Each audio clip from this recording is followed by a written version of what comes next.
This is a reservoir built by the charity Amref. It offers some hope of salvation for the Turkana still living here. But as the only major source of water for miles around, it's become a focus for cattle rustling. I heard gunshots. I knew straight away that a posse had stolen our cattle. I chased them through the thicket over there. There was a gun battle, and we managed to save our animals. That's why you can see these cattle around us here today. That was just a few days ago. We killed 15 of the enemy, but 6 of us were shot, and 3 killed. Are you having these battles regularly now? It happens all the time. The enemy is always around here, following us and our cattle.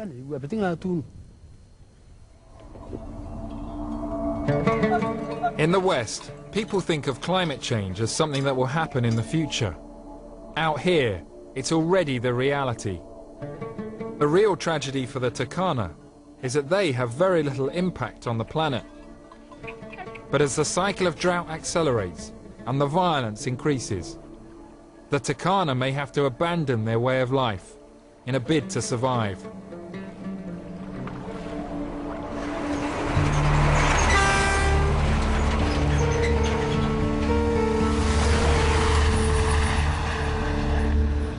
South of the arid Turkana region lies Kenya's Rift Valley province.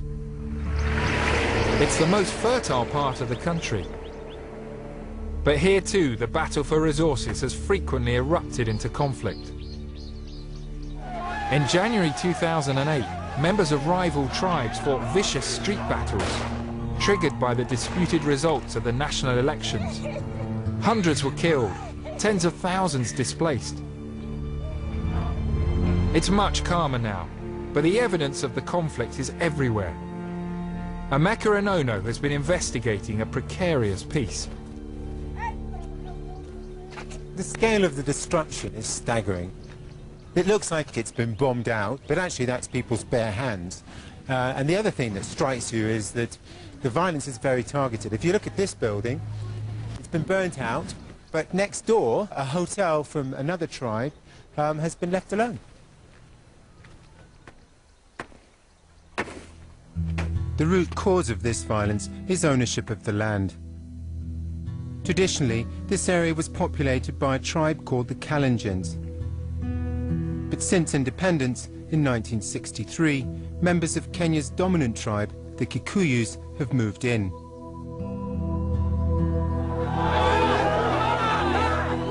When a Kikuyu candidate won the 2007 presidential election, the result many believe was a fix, it unleashed decades of resentment.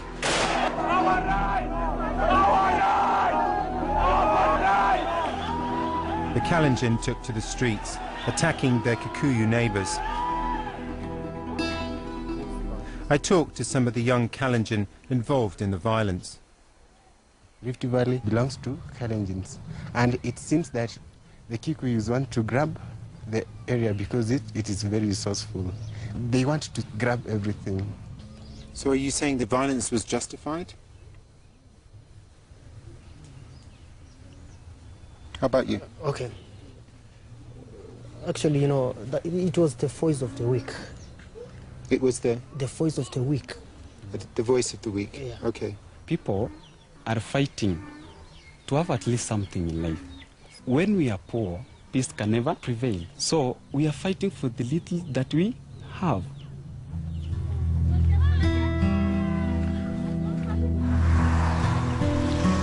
The tribal violence soon spread across the entire country. This is Nakuru, the capital of the Rift Valley province.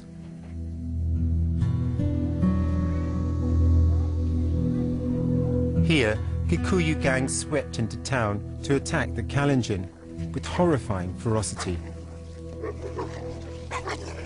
Ruth Cheptaris witnessed it. People with masks came and they started even burning here. Women were crying, shouting, And then they told them, if you don't want us to kill you, you just go away and leave this plot to be burned. Much of the violence was orchestrated by well-prepared Kikuyu death squads. On the first night, 89 people were murdered. Describe the sort of killings that took place. They were cutting their pennies. So they were dying life like this because they are cutting, they start bleeding. Yeah. And then they were putting them into their mouth. It was a terrible thing that I am praying that it will not happen again. The memories of what happened are never far away.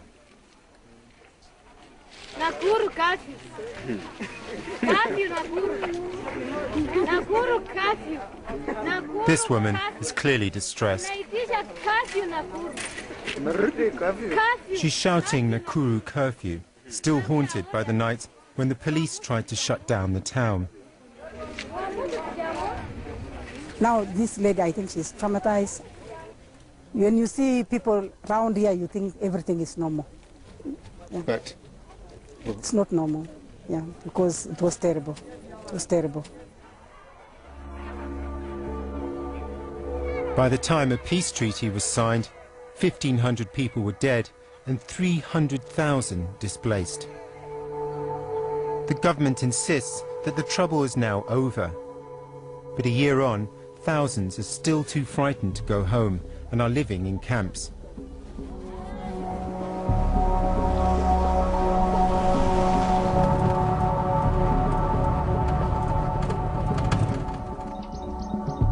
I headed out into the countryside to meet some of the Kikuyu militia who were responsible for much of the killing.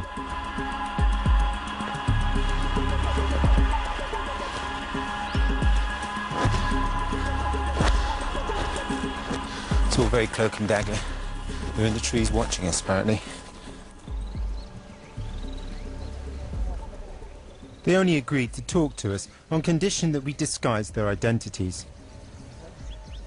We're hearing stories of people that have been beheaded. Have you been associated with that type of violence? Cutting Yeah. that one is accepted. It's accepted. It's accepted. And that's what you do? And that's why we have this. We have these knives. These are very sharp knife. And this one, can't you see? It's very flexible. Yes. How many did we manage to kill? I think it was 8. Oh, there were 8 of them.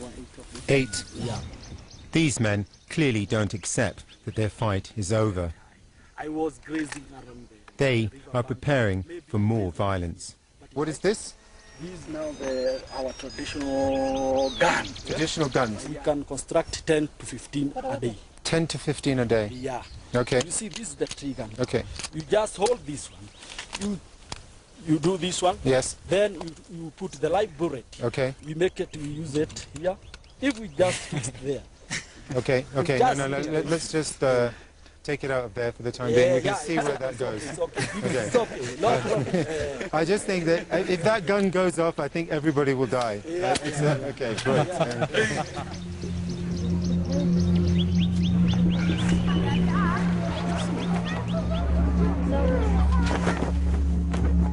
There's little here to suggest that peace will be long-lasting.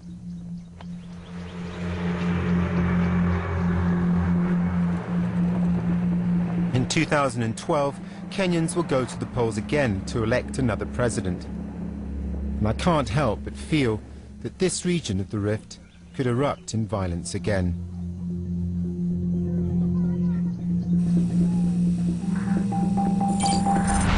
It was time to head for Nairobi, the Kenyan capital on the edge of the Rift Valley.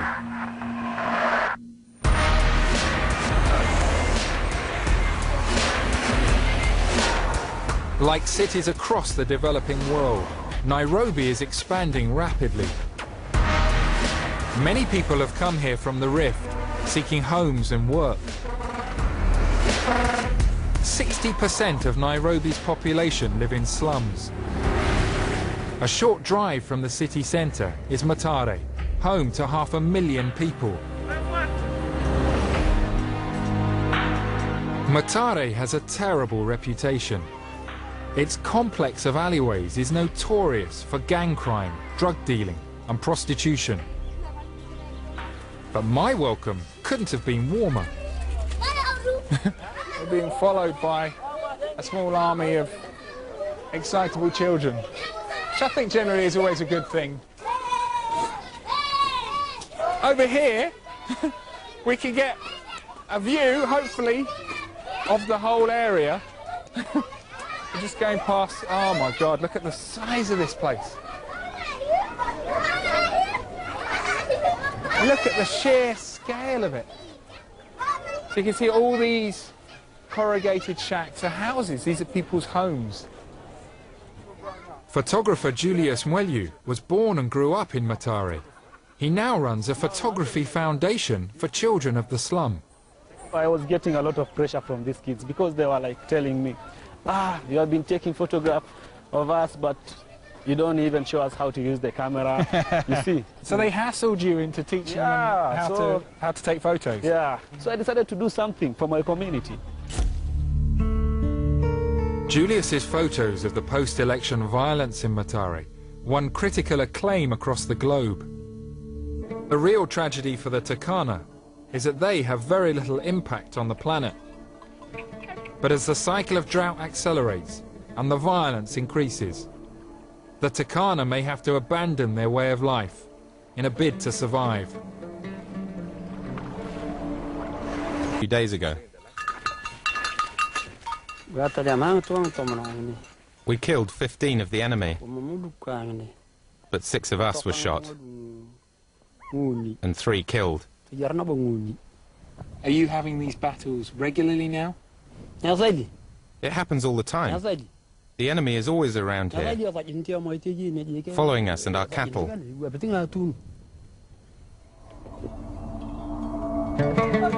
In the West, people think of climate change as something that will happen in the future.